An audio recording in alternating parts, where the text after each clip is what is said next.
Buenos días, mi nombre es Carmenza Ochoa, soy la directora ejecutiva de la Fundación Pro Derecho a Morir Dignamente. La Fundación Pro Derecho a Morir Dignamente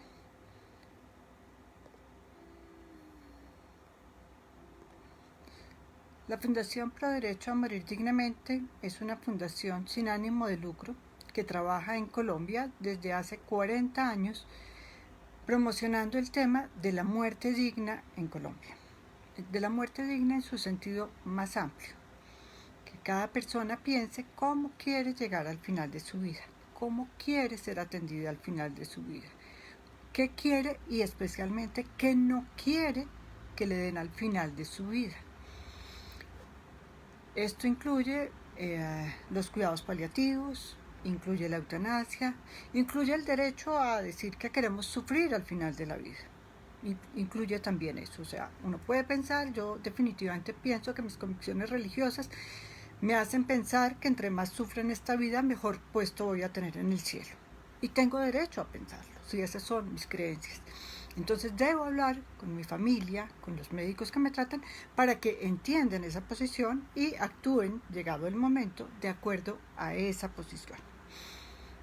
Los invito a que vean nuestros anteriores videos que hemos puesto aquí en este canal de YouTube, en nuestra página Morir Dignamente Colombia, en nuestra página de Facebook y también en nuestra página en nuestro canal de YouTube. Allí los hemos subido y allí los tenemos también colgados, nuestros videos sobre estos temas que tienen que ver con el final de la vida. Hemos tratado anteriormente el tema de los documentos de voluntad anticipada y también hicimos un programa con el doctor Eliezer Cohen, médico especialista en emergencias médicas, en urgencias y emergencias, que nos habló de una manera muy clara, muy explícita, muy concisa sobre lo importante que es para los médicos de urgencias y emergencias, sobre todo en este tiempo del COVID-19, conocer que una persona ha firmado los documentos de voluntad anticipada y que no quiere que la mantengan con vida de forma artificial, quiere que le den alivio al dolor y al sufrimiento, quiere que le den compensación a todas estas cosas, pero no quieren que les hagan medidas de soporte extraordinario y que ellos lo atienden de una manera muy adecuada, con cuidado paliativo, le dan control de síntomas y lo acompañan a morir. Entonces eso fue súper importante, esa grabación. También hablamos de cómo solicitar la eutanasia en Colombia, que es una alternativa legal en Colombia, una alternativa que legalmente podemos solicitar en Colombia. Entonces hicimos también un video hablando de la importancia de conocer y de cuál es el trámite legal para hacerlo, para que lo hagamos de una manera adecuada, porque muchas solicitudes de eutanasia pues no son atendidas porque la persona no hace la solicitud de manera adecuada.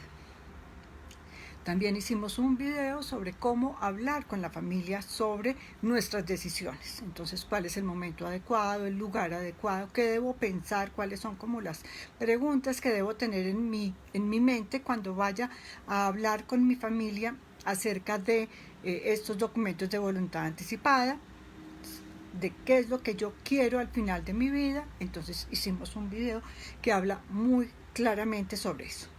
Este sábado vamos a tener también una charla muy interesante con la doctora Yolima Alzate, que es una médica neumóloga internista, con maestría en bioética, y nos va a hablar de cómo recuperarnos del COVID-19, o sea, cuáles son las secuelas que quedan y cómo superar esas secuelas después de sufrir el COVID-19. Eso va a ser este sábado a las 10 de la mañana, va a estar abierto aquí por Facebook Live y también por Zoom lo vamos a transmitir, y la grabación quedará en nuestro canal de YouTube, y aquí a través de Facebook Live también quedará abierto. Los invito a que lo vean. Vamos a tener mañana tenemos un evento que sí es sugiriendo una donación para la fundación. Son unos encuentros que hacemos con Carolina Ruge, que es una enfermera que ha acompañado a muchas personas al final de la vida, y se llama Converso sobre mi muerte. Entonces vamos a hablar de lo que yo siento sobre mi propia muerte, lo que a mí me angustia, lo que yo siento. Y el jueves a las 5 de la tarde vamos a tener con Alejandra Forero una meditación que son, digamos, como pensando en la muerte, y esta va a ser sobre la impermanencia. Entonces esto es un concepto que ella maneja de una manera muy, muy bonita, ¿cierto? Como para pensar que interioricemos, ¿cierto?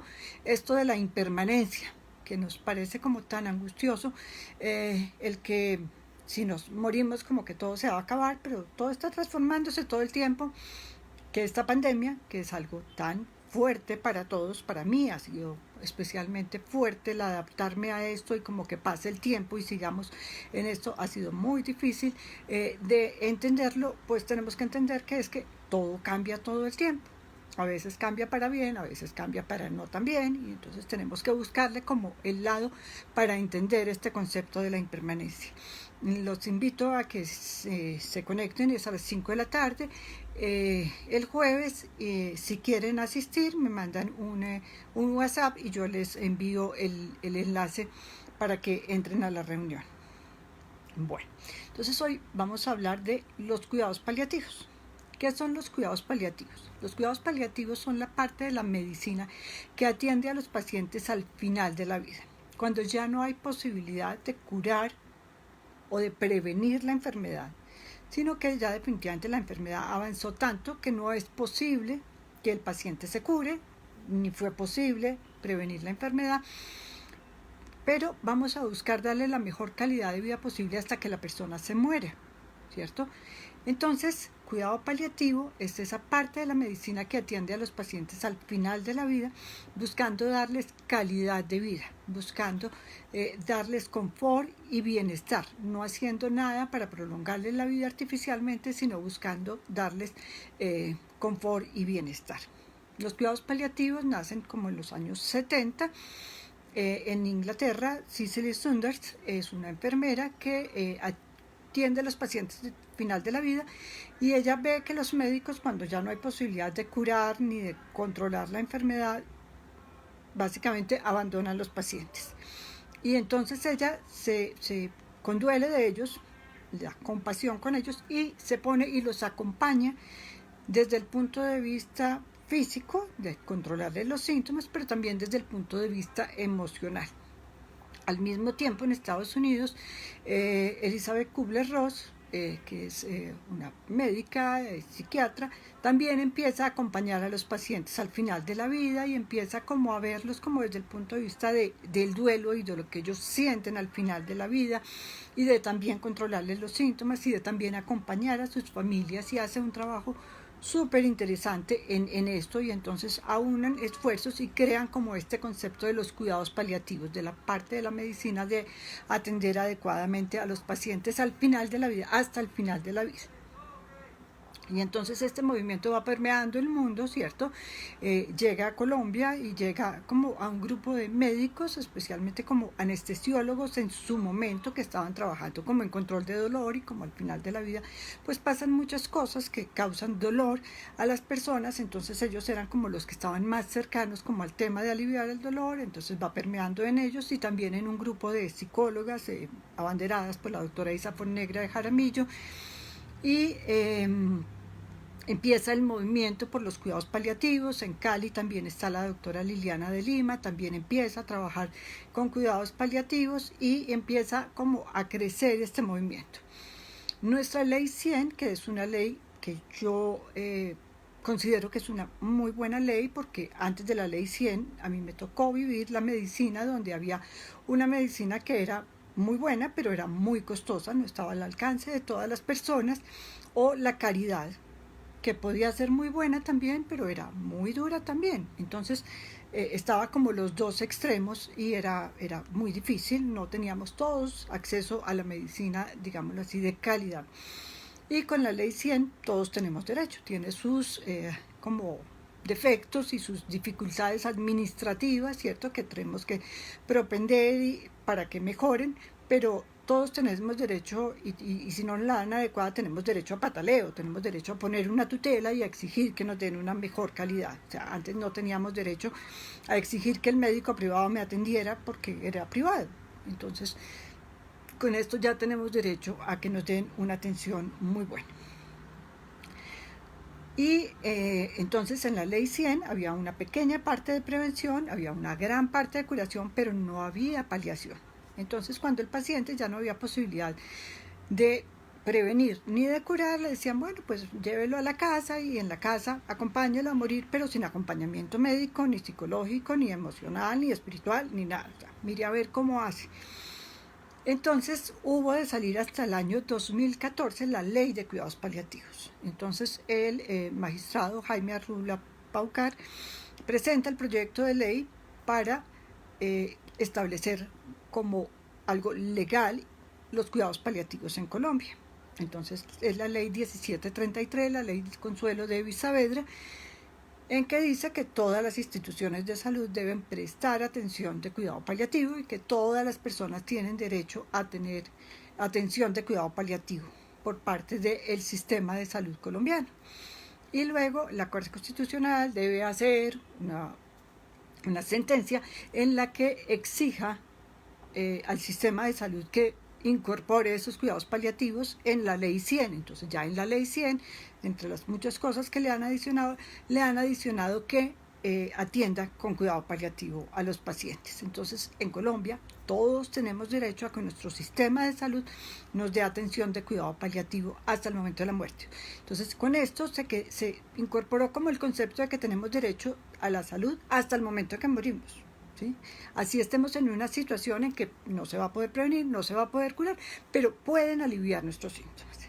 Entonces, ¿qué son los cuidados paliativos? Los cuidados paliativos son la parte de la medicina que atiende a los pacientes al final de la vida, buscando darle calidad de vida, buscando darle alivio de los síntomas de la mejor manera posible, ¿cierto? Controlar los síntomas, el dolor de una manera muy adecuada.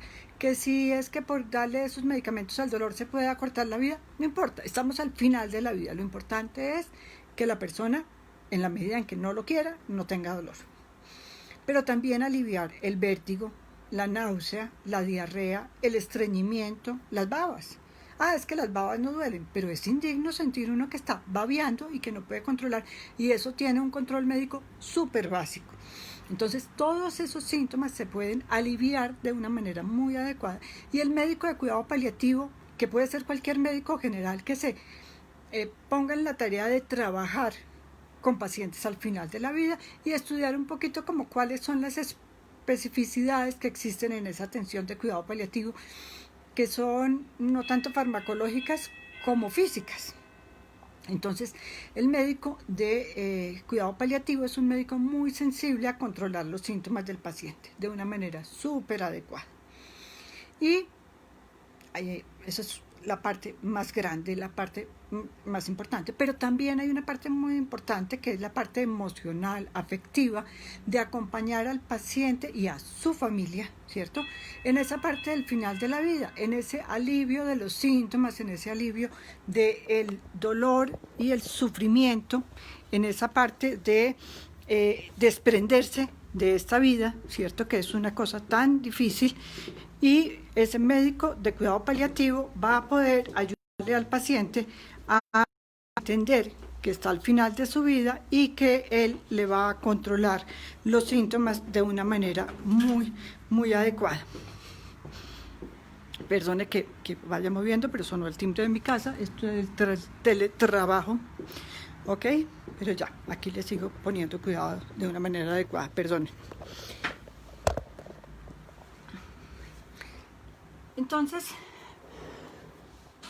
el médico de cuidado paliativo o el equipo de cuidado paliativo, que sería como el ideal, ¿cierto? Que fuera un equipo donde hubieran médicos, psicólogas, trabajadores sociales, asesores espirituales, pues ayudara adecuadamente al paciente y a su familia en ese proceso. Entonces le va a ayudar a entender que la muerte pues es un proceso, ¿cierto?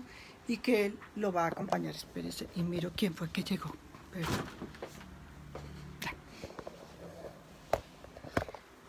Entonces, el cuidado paliativo también debe incluir el apoyo emocional, ¿cierto?, al paciente y a su familia. Que el paciente entienda que está al final de su vida y ojalá, digamos, como que sea un tiempo de reconstruir como mi vida, ¿cierto?, hasta dónde yo hice, qué fue lo bueno, qué fue lo malo, y haga las paces con lo que hice que no fue bueno y me sienta muy bien de lo que hice y fue bueno, ¿cierto? Eso es un proceso y un proceso de aceptación. Definitivamente las personas que trabajan acompañando a las personas al final de la vida y logran como ese, que las personas entiendan que si yo me entrego, ¿cierto? Si yo comprendo que estoy al final de mi vida y ya, o sea, la entrego. Bien sea desde un punto de vista emocional, de seguridad, ok, ya estoy al final de mi vida y me muero, o desde un punto de vista espiritual, cualquiera que sea su credo religioso, y digan, yo voy a ir a la presencia de Dios, o sea, que si toda la vida he tratado de estar con Dios, ahora sí voy a estar con Dios físicamente, pues voy a entregarme muy fácilmente, o sea, ya Dios, sí, listo, ya nos vamos a encontrar, o sea, parece una idea buenísima, ¿cierto? O sea, todo lo que le trabajé en la vida, pues voy a tenerlo. Y para que uno tenga como esa paz espiritual, ¿cierto? Entonces necesita del apoyo de, por eso digo que debe ser como con... su jerarca religioso, o sea, su sacerdote, su pastor, su rabino, su chamán, o sea, el que sea que le ayude en ese proceso de entender, ¿cierto? Y de desprenderse de este mundo acá en este momento. Y también en esa parte de tener tranquilidad de que me voy a morir, pues el mundo también es material, entonces poder arreglar mis cuestiones materiales. Entonces poder legar, poder explicarle a mi familia qué son los bienes que tengo, que pueden ser casas, fincas, haciendas, o pañoletas y aretes, ¿cierto? Y entonces, ¿a quién se los quiero dejar? Yo quiero que a esas personas a las que les gustan, o la que me regaló el cuadro y me dice, ay, pues porque se lo regalé, es usted se lo regalé, pero a mí me encantaría tenerlo, pues entonces hagamos la listica y digamos a quién le queremos dejar las cosas para tener la tranquilidad de que vamos a poder morir bien. En esto todas las personas que acompañamos a personas al final de la vida, tenemos un montón de historias súper bonitas del señor que pues tenía un hijo extramatrimonial y su familia no sabía, y su angustia al final de la vida es pensar que ese hijo va a quedar desprotegido económicamente, y cuando es capaz de hablar con su familia y su familia de abrir el espacio y de decirle, ok, entonces pues podemos hacer un fondo para la educación de este muchacho que es tu hijo, que pues no tiene por qué quedar desprotegido en esta situación, y entonces pues cómo lo hacemos si la persona tiene tranquilidad espiritual y material y puede morir en paz.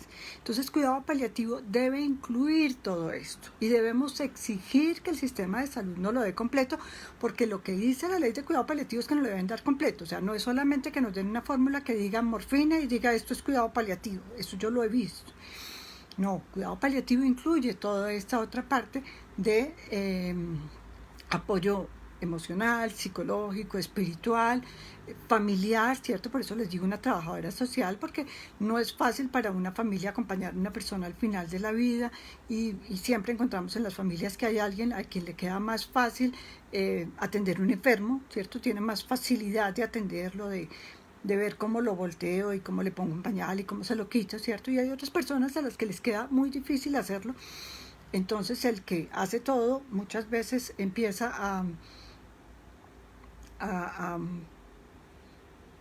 a sentirse la víctima, porque yo soy la única que lo puedo cuidar, pero es que nadie me ayuda, y entonces que yo soy la única que hago, y entonces que nadie me ayuda, y se convierte en muy pesado. Entonces pues sí, o sea, usted tiene más facilidad para cuidarle, y los demás pues van a preparar los alimentos, van a arreglar la casa, van a hacer las vueltas, van a poner platica. Entonces ayudar a esa familia como que se organice, ¿cierto? Para que de una manera más adecuada pues pueda atender a las personas al final de la vida.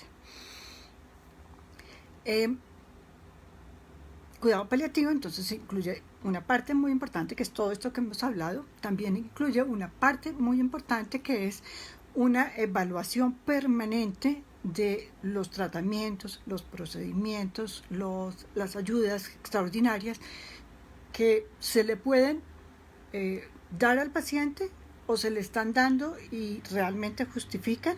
Entonces eso hoy en día se llama la adecuación de medidas asistenciales.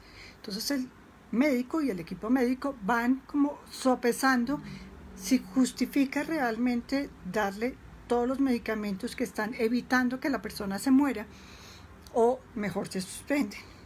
Si el paciente se puede conectar a un respirador o está comiendo muy poquito, entonces le ponemos una sonda que lo alimente, o el paciente no se va a morir de hambre, el paciente se va a morir por el curso natural de la enfermedad, ¿cierto? Y hay una frase que es muy cierta, que es: el paciente no se muere porque no come porque se está muriendo y ya no necesita más alimento. Pero eso hay que tener un acompañamiento médico que nos explique eso y que nos diga, digamos, como los efectos desafortunados en el paciente cuando se lo alimenta, digámoslo así, a la fuerza, cuando se le dan cantidades muy grandes de calorías pensando que va a recuperarse con eso. Entonces, el médico va a ver si justifica o no justifica dar esas ayudas extraordinarias al paciente, y entonces pues le suspenderá o no le implementará las medidas que se le están dando. Ese cuidado paliativo es ideal que se le dé en la casa del paciente. Todo eso que se le da al paciente en ese momento se le puede dar en su casa. Cuando a un paciente terminal lo llevan al hospital es porque uno no tiene un médico que lo esté acompañando en la casa. Y entonces piensa que ese dolor incontrolable en la clínica van a poder hacer cosas maravillosas que en la casa no se pueden hacer. No, en la casa se puede hacer todo lo que un paciente necesita, ¿sí? A no ser que le pase algo extraordinario como una caída y una fractura o una hemorragia, pero lo demás de atención del dolor y de los síntomas se puede hacer desde la casa de una manera muy adecuada. Entonces pues es muy bueno, y fuera de eso pues muere en su ambiente, rodeado por su familia. O sea, llevar a un paciente terminal a la clínica, y más de verdad en estos momentos de COVID-19 donde la familia no puede ir a visitar al enfermo, entonces el enfermo va a estar absolutamente solo, ¿cierto? Y nosotros los parientes pues vamos a estar muy angustiados de que el paciente está ya solo y que no podemos saber que está al final de la vida. Entonces pues con tiempo tengamos un médico de cuidado paliativo que lo pueda atender en la casa y que lo pueda controlar todos estos síntomas en la casa. Y si llegado el momento, por el avance de la enfermedad, el médico no puede controlar los síntomas, no puede controlar la dificultad respiratoria, el dolor, no puede controlar alguna de estas cosas, puede pasar a la última parte del cuidado paliativo, que se llama la sedación terminal. Entonces, la sedación terminal es darle al paciente medicamentos en dosis tales que lo duerman profundamente, que lo mantengan sedado, como cuando a uno le hacen una endoscopia, que uno no se da cuenta de lo que está pasando porque está sedado, pero no se muere porque la dosis no es una dosis letal. En este caso tampoco la dosis es letal, es una dosis para que el paciente esté dormido. Ya es un paciente que no vamos a estimular más, que ya lo vamos a dejar tranquilito, que le vamos a cuidar su piel, sus mucosas, pero no vamos a hacer nada más para impedir que se muera. Vamos a dejar que la vida de verdad siga su curso natural, que la vida nos lleve a morir tranquilamente, sin estar sufriendo y sin que los demás lo veamos sufrir. Esta sedación terminal está ahí en la ley de cuidados paliativos, entonces es absolutamente legal en Colombia. El médico hablará con el paciente y con la familia de esta opción del cuidado paliativo, y se dará en el momento que lo considere importante. Pasará a sedar profundamente al paciente para que el paciente, dentro de esa sedación y en el tiempo que la vida considere, pues pueda morir dignamente, ¿cierto? Entonces, el cuidado paliativo es una opción maravillosa de muerte digna, una opción legal en Colombia, con todo el respaldo legal, que debemos exigir a nuestro sistema de salud, que debemos exigirle a los médicos tratantes que nos la den de una manera adecuada, que nos la den en una atención domiciliaria o nos la den en la clínica, ¿cierto? Y de una manera muy adecuada. Los invito a que firmen los documentos de voluntad anticipada. En la fundación tenemos el documento Esta es mi voluntad una, donde uno expresa esa voluntad. Al final de la vida quiero que me den atención de cuidado paliativo, quiero que me den alivio de los síntomas, pero que no hagan nada encaminado a prolongarme la vida de forma artificial, que si no me pueden controlar los síntomas, me den sedación terminal y yo pueda tener una muerte digna a través de cuidado paliativo de una manera muy, muy importante. Entonces los invito a que visiten nuestra página web y descarguen los documentos de voluntad anticipada, los lean, los estudien y los firmen. Ahí en la página está todas las indicaciones para firmar los documentos de voluntad anticipada. La página es www.dmd.org.co. Y ahí está toda la información pertinente. También nos pueden mandar mensajes de WhatsApp a nuestro celular 300-426-5608 o a nuestro correo electrónico info@dmd.org.co. Muchas gracias por su atención.